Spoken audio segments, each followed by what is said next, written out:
Testing driver position, testing audio.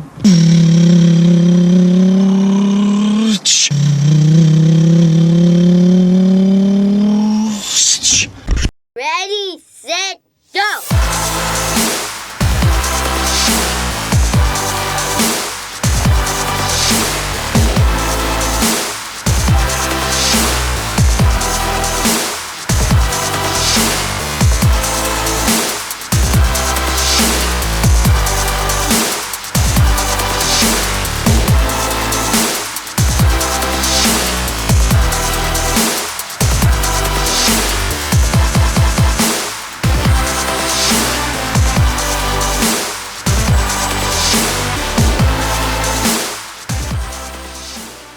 Oh boy, another dude on YouTube talking about cars.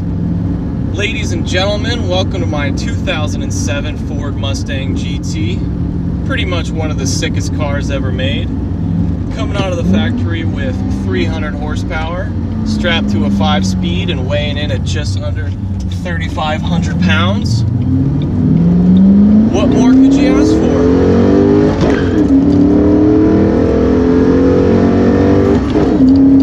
Actually, kind of a whole lot, considering that all the newer Camaros, Challengers, Chargers, and Mustangs are all comfortably sitting above 400 horsepower. And the worst part is the V6 options in all those cars are putting down roughly the same amount of power as this car. So yeah, that leaves a lot to be desired. So I've decided to take on a little project, something I'm calling the Road to 700, with the aim of building up my S197 3-valve to put down at least 700 wheel horsepower, so I can not only hang with all the new beef on the roads, but whoop most of their asses. What I've done is broken up all the performance upgrades required to hit that 700 number into stages, and at this point it's looking like it's going to take at least probably 4 stages, And the idea is, at the completion of each stage, shoot a video that goes over what's been installed in the car, you know, like what parts constitute that stage, talk a little bit about what's been installed and talk a little bit about how I feel those parts have affected the car's performance, and then get some hard data so we can better measure the car's progress through the stages, meaning get the car dynoed, do some real-world acceleration tests,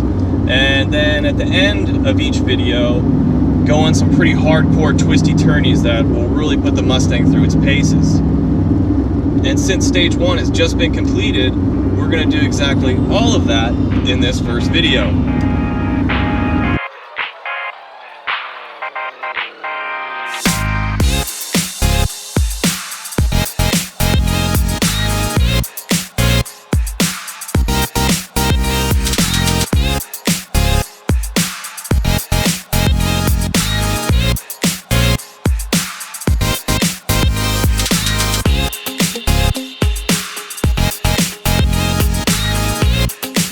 Let's talk about what's been done in stage 1. Stage 1 is composed of 5 upgrades.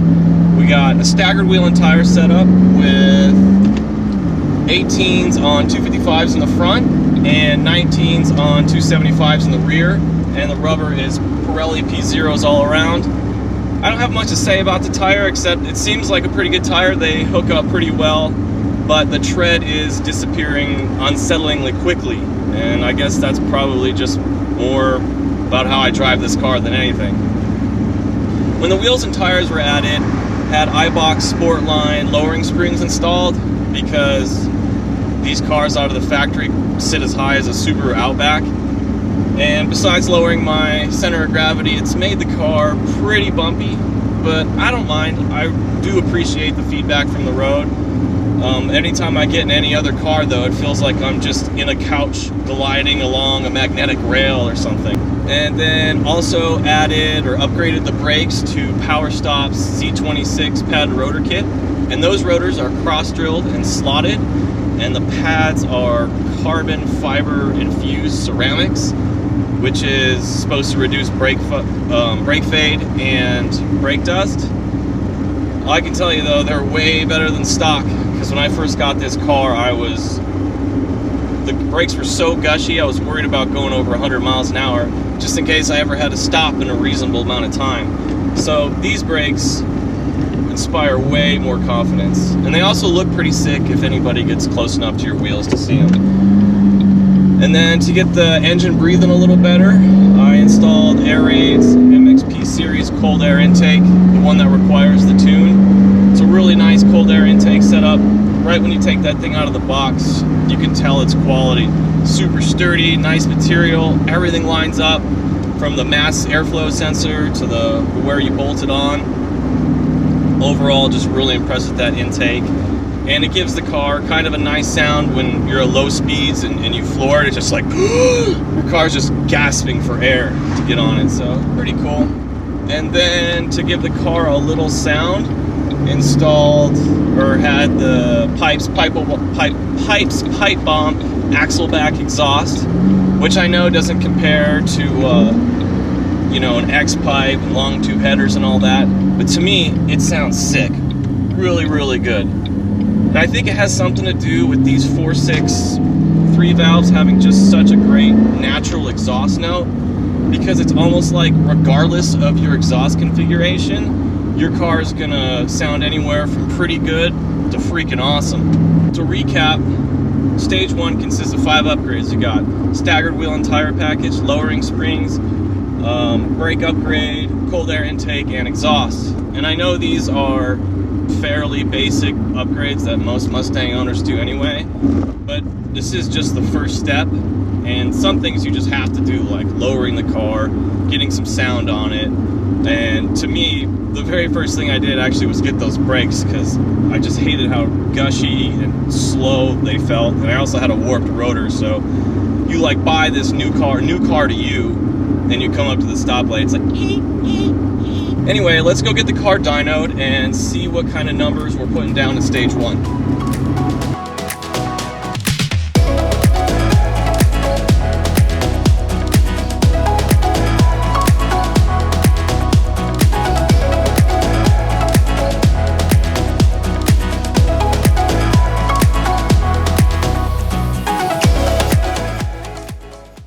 I've never been here before, so I'm not gonna go in there with a camera on a stick and be like, hey guys, I'm here to dyno my car. Maybe after I build some rapport with them or whatever.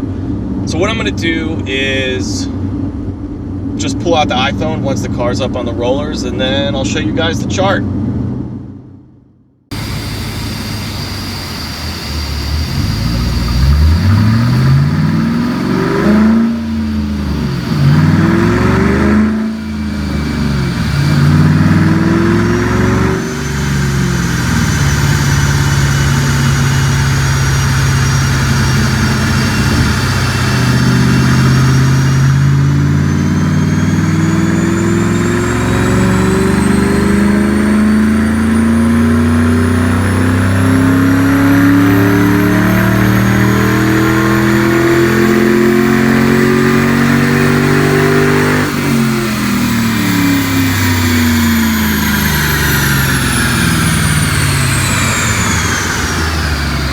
That was cool. I feel like kind of like a wiener going in there and be like, hey guys, I want to dyno my 300 horsepower car. Especially when the guy who owns that place is definitely a Chevy guy. There was Cadillac CSVs, GMC Yukons, Corvettes, everywhere. But whatever, they were nice enough. So 292 horsepower and 308 foot-pounds of torque at the wheels. Nothing to write home about. Look, I know these numbers are unimpressive, but that is basically the whole impetus for this project. We're gonna make those numbers really impressive. Let's go find a place where we can find out what those numbers translate into in terms of straight line acceleration.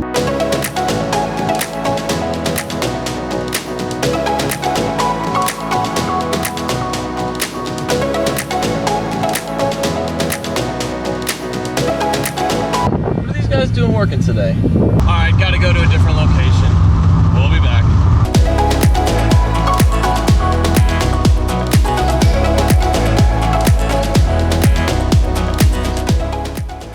This is a longer strip, but it's slightly downhill.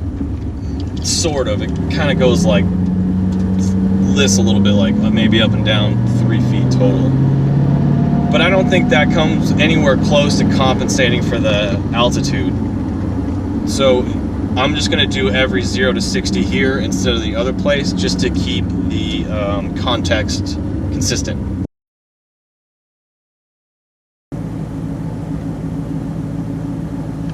Okay. Traction control's on. Go, take 2.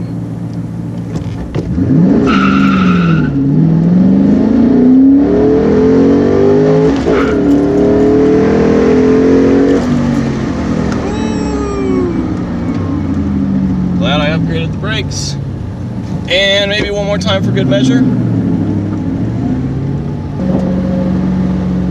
You can go kind of fast in reverse. I'm only at 2,800 RPM.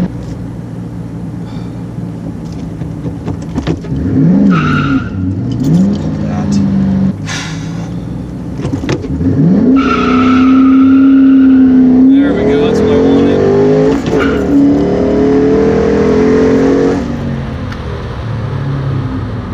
Woo! Alright, I'm gonna call it good there. There we go, that's what I wanted.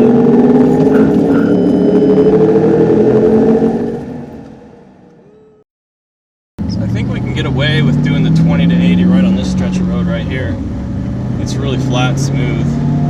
I haven't seen a single car and I've been here probably half an hour. So I can't see my speedometer, so I have to look at the GoPro screen. See when it's on 20. Go.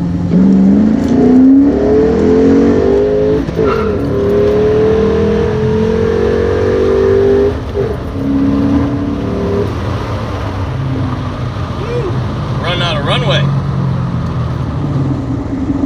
Do another one right over here.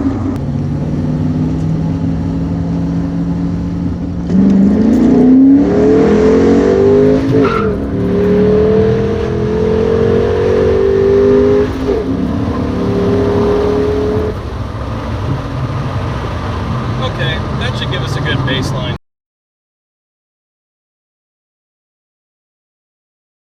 Now that we've completed our real-world acceleration tests, I'm going to give the car about an hour to just cool down. It's just a hot day. It's like peak temperature hours. And I got to swap out the batteries on everything anyway. And then we will head up to Virginia City and have some fun.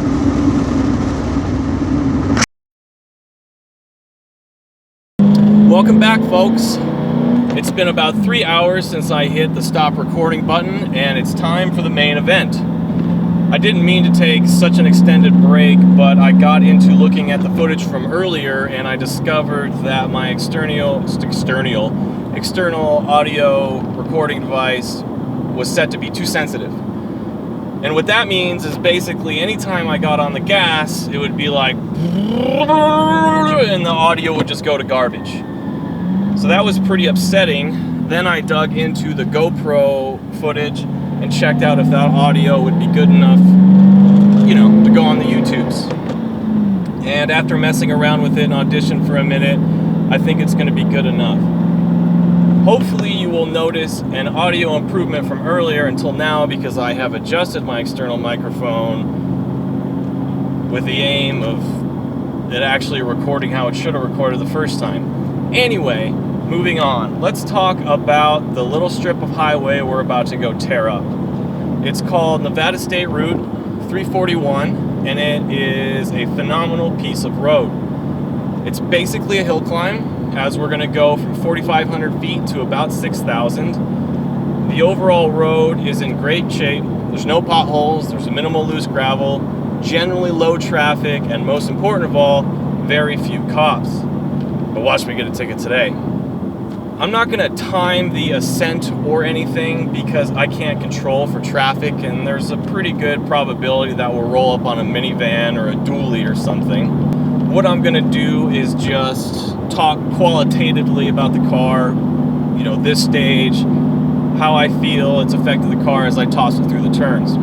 So we're about 3 minutes out, and I'm gonna pull over on the side of the road when I get to the base, turn on the outside GoPro.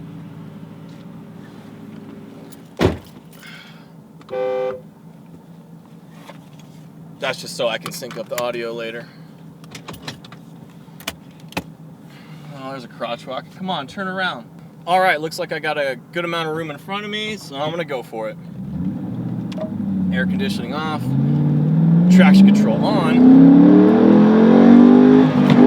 So the first thing I want to talk about is this air raid, or really the Bama tune. I'm running the 91R, and it totally woke up the car, but what it's really done is made my throttle incredibly touchy. And what I mean by that is basically pushing it in a centimeter or so is like flooring it on the stock tune, which isn't a big deal, as the foot can learn to quickly adjust to that.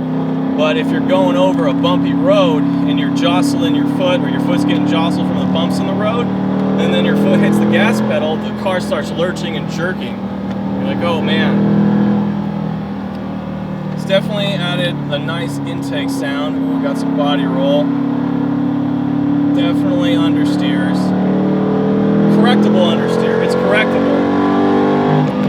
So I just have to anticipate it. Well, we're liking these tires now. And then here is one of the two straightaways. This is the biggest straightaway.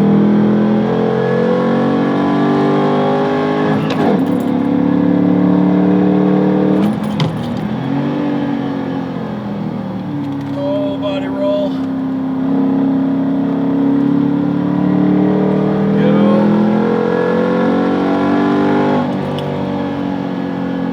Bit of a blind corner here into the sunset. Not really an ideal time to go up here. Oh, that's so bright.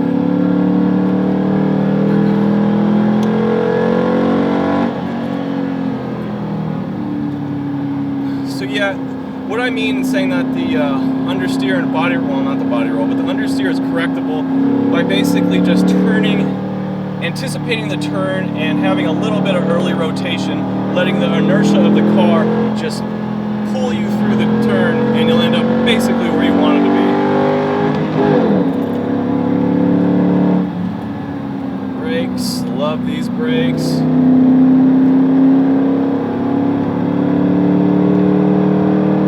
One of my favorite set of turns right here is they're banked, so on a motorcycle it feels amazing. That's what I was talking about, that lurchiness. It's my foot just a little bit bounces up and down. It wants to toss the car out.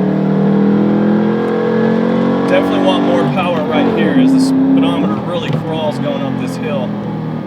Even though there's barely anywhere to open it up for an extended amount of time, this road's going to become very scary as the car gets some real power. I have to slow down right here because there's a lookout and people enter and exit the road. Alright, we're good to go. If you guys can see the rather large cliff on my right, see, I can't even get a third right here because I already got another turn. You don't really have to worry about the live rear axle on this road because it's just so smooth. There's not anything to really cause any scariness on the rear.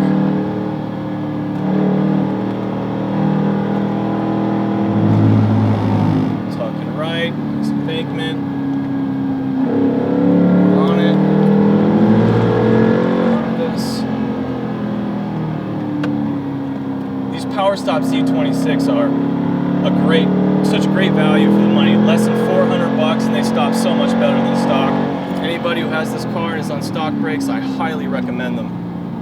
You know, a big brake kit's like $2,500, so if you can get this much improvement for less than $400, it's a no-brainer. Alright, we're almost at the top, and we'll just turn around and come back down the hill. These are a great set of turns right here. And I want to second gear this whole thing. I might have to find a different road once I get more power. So take note of the cyclist. We'll watch out for him on the way down. Alright, let's turn him around. Crack the window, won't mess up the auto because it is super hot in here. Alright, so let's talk a little bit about the upgrade schedule. So I've posted a Google Sheet in the description that breaks down my intentions for each stage of the build. And it's not set in stone. I don't exactly know what I want to do with everything, but I have a pretty good idea. Anybody who has experience building this car, or general commentary on what I'm doing, or advice on what to do or not to do, would be greatly appreciated, as you can only discover so much online. I gotta watch out for this cyclist. Where is he? He's around here somewhere. Man, he's cooking. Where'd he go? Body roll. Going on it. Alright, now I gotta be close to him. Mustang versus cyclist. Dude, he is cruising. I mean, I'm catching up to him, but he's not even pedaling because the gears on that bike don't even go that fast.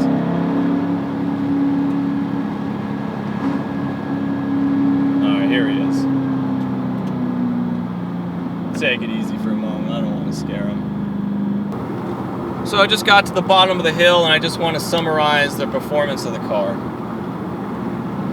I know this car is not traditionally considered a sports car, barely even a muscle car by today's standards. But considering the performance upgrades that were installed in stage 1, I think it moves it into that category. Yes, it has understeer. Yes, it has body roll. It doesn't accelerate that fast going up those turns at 5,000 feet. The car is only going to get better from here. And if you're interested in checking out the upgrade schedule at all, I've posted a Google Sheet in the description that shows my intentions per stage, and feedback is definitely welcome. Also want to thank you for watching my first YouTube video all the way until the end. I know it's a little rough around the edges, that's my first one, but I hope you enjoyed watching it, and if you're interested in what's going to happen in stage 2 and all the other interesting little tidbits I'm going to post, you know what to do. Until next time.